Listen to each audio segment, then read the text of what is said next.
La Oficina de Administración Oceánica y Atmosférica de Estados Unidos emitió una alerta por una tormenta geomagnética que alcanzará la Tierra este viernes por la noche. La tormenta, causada por una serie de erupciones solares, podría ser la más severa desde 2005, según informó la Oficina de los Estados Unidos. Saludamos a esta hora a Álvaro Dávila, quien es director de nuestra sección Ciencia, Salud y Tecnología. Nos contará sobre los efectos de esta tormenta para el planeta y cómo podrá verse. Álvaro, adelante. Un saludo para ustedes y para nuestros televidentes. El Centro de Predicción del Clima Espacial de la NOAA emitió una alerta de tormenta geomagnética severa G4. El jueves se observaron al menos 5 eyecciones de masa coronal del Sol que se dirigen a la Tierra y se espera que lleguen este viernes y persistan hasta el domingo 12 de mayo de 2024. Se han observado varias llamaradas fuertes en los últimos días. Es importante resaltar que los habitantes de Estados Unidos podrán ver esta actividad geomagnética de moderada a fuerte a partir de la noche de este viernes. Revisemos ahora qué es una tormenta geomagnética. También llamada tormenta solar, es una perturbación temporal de la magnetosfera terrestre que puede ser causada por una onda de choque de viento solar o una eyección de masa coronal del Sol que interactúa con el campo magnético terrestre. En ocasiones, las tormentas geomagnéticas intensas pueden alterar los sistemas de energía, las comunicaciones GPS o las operaciones satelitales. Esta tormenta solar es la más grande en 2 décadas, según la NOAA. En estas imágenes del Sol con destello verde se observa cómo fueron las recientes llamaradas solares. Este evento aún está bajo análisis y supervisión, pero en conjunto con llamaradas anteriores, como las que estamos viendo aquí, estas actividades están asociadas y se pronostica que la tormenta geomagnética se produzca este 11 de mayo. Las llamaradas fuertes también observadas en los últimos días están asociadas con un cúmulo de manchas como las que estamos viendo aquí en esta pantalla. Estas manchas solares son grandes y magnéticamente complejas que tienen 16 veces el diámetro de la Tierra. La NASA explica que las manchas solares son áreas oscuras en la superficie del Sol que lucen así como las estamos viendo porque están más frías que otras partes de la estrella. Debido a las fuertes erupciones solares, se podrán observar auroras extraordinariamente brillantes y luces hermosas que se crean cuando la energía y las partículas del Sol perturban temporalmente la magnetosfera de la Tierra. Estas auroras podrán verse desde Alabama y California, y las posibilidades de ver las luces serán mayores en el norte de Estados Unidos, Canadá y el norte de Europa. Bueno, y me despido de ustedes. Es un placer estar con ustedes aquí mostrándoles este fenómeno que es muy importante no solamente para la NOAA, sino para todos aquellos que se encuentran en Estados Unidos y quieren conocer mucho más sobre este fenómeno.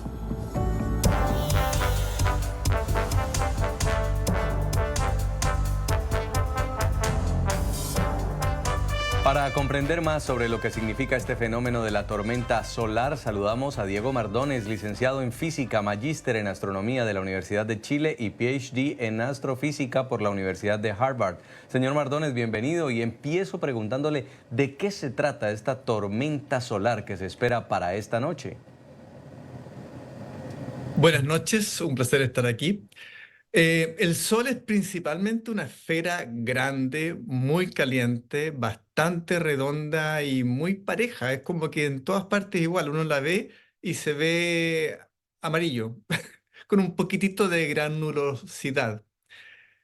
Pero hay un periodo de actividad originada por campos magnéticos que la apreciamos como las manchas solares. Las manchas solares son unas zonas un poquito más negras, se ven más oscuras y están asociadas a actividad magnética. Y una de las propiedades interesantes de las manchas es que aparecen y desaparecen, van cambiando en tamaño y en cantidad en un periodo de 11 años. Entonces el Sol cada 11 años casi no tiene manchas, luego empieza a tener más y más y más hasta un máximo de manchas solares y luego menos y menos y menos hasta que a los 11 años de nuevo casi no tiene manchas o no tiene ninguna. Hoy estamos cerca de un periodo de máxima actividad solar. Comenzó hace entre 1 y 2 años, así que en 1 o 2 años más vamos a terminar este periodo, estamos cerca del medio. Y cuando hay más manchas solares hay más actividad magnética. Eso es lo que sucedió hace un par de días en el Sol. Entre el miércoles y el jueves hubo varias de esas erupciones en una zona cerca del sur, en la parte, en el hemisferio sur solar, que tiene una zona con muchas manchas. Y hubo 5 de estas explosiones, y cuando hay una explosión como esta, envía material, partículas cargadas en cualquier dirección del espacio, ¿no? La pueden enviar para allá, para acá, para distintas partes. Varias de estas vienen en dirección a la Tierra. ¿Ok? Entonces uno ve la erupción, se ve con luz. ¿Ok? La luz del Sol que tiene esta erupción se demora 8 minutos en llegar a la Tierra y ya sabemos que ocurrió esta erupción. Pero la masa, las partículas cargadas, electrones, protones que vienen a alta velocidad, no viajan a la velocidad de la luz, van a llegar a la Tierra desde esta noche, quizás mañana, hasta el domingo. Entonces, entre este viernes y domingo, se espera una mayor afluencia de partículas cargadas del Sol. Ese es el origen de lo que está sucediendo. Buenas noches, licenciado. Hemos visto este tipo de fenómenos en el pasado y si es así, ¿cuál es la diferencia con el que veremos este fin de semana? Esta es una erupción. Han habido otras, por ejemplo, hace un par de meses, hubo varias en enero, hubo varias también. Em, Esta es quizás la más grande desde el año 2003. Ok, entonces, hace 2 ciclos solares atrás hubo una erupción más grande que las que esperamos lleguen a la Tierra entre esta noche y el domingo. En los últimos 20 años han habido muchas, pero son todas más pequeñitas. ¿Y cuál es el problema? El tema es cómo interactúa ese gas, ese plasma de partículas cargadas con la Tierra, ¿no? Si uno está en el espacio, uno recibe un chorro de partículas cargadas y eso puede ser complicado. Estando aquí en la Tierra, la verdad es que eso casi no nos afecta.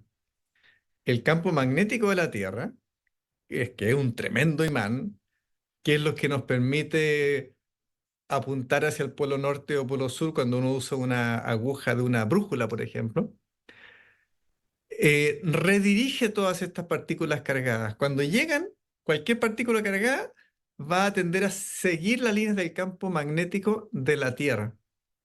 Y entonces un chorro de partículas cargadas del Sol no llega al Ecuador, no llega ni a Santiago, ni a Washington, ni a ningún lugar así. Queda normalmente atrapado con el campo magnético de la Tierra y cae cerca de la superficie en las zonas polares, donde se junta el campo magnético.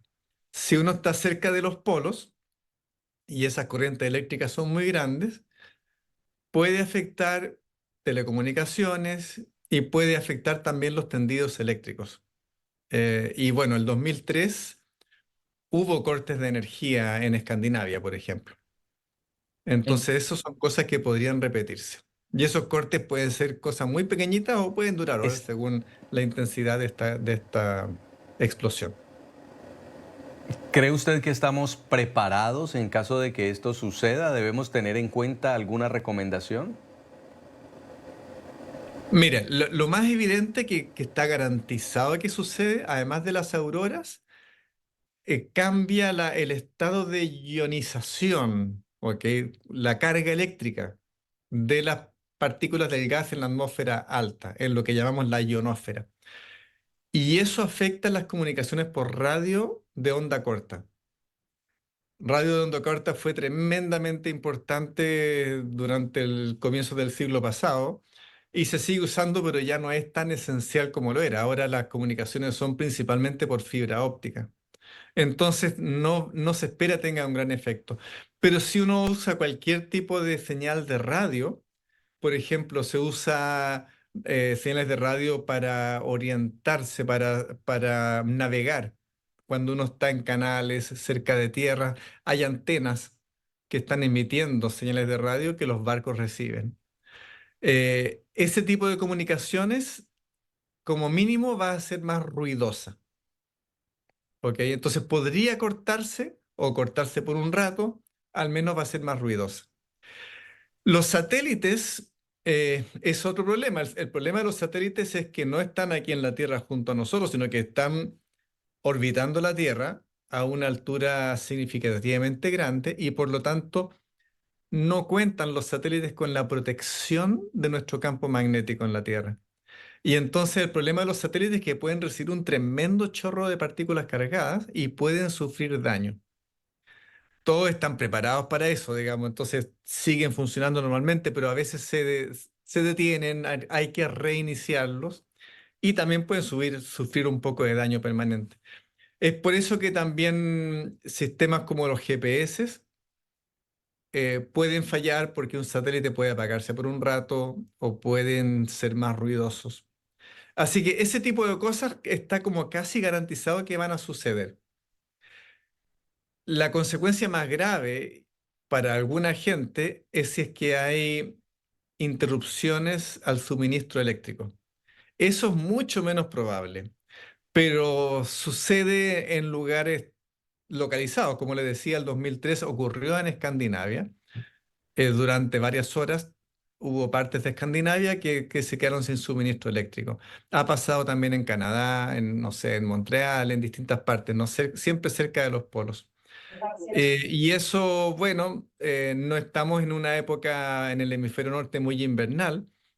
En el hemisferio sur nos acercamos al invierno, pero no hay ciudades ni mucha población muy al sur. No sé, Punta Arenas, Ushuaia, Puerto Williams en el sur de Chile están a latitudes como 55 grados sur. Y en Sudáfrica es bastante más al norte. Entonces, el efecto en la práctica para la población eh, es probablemente menor.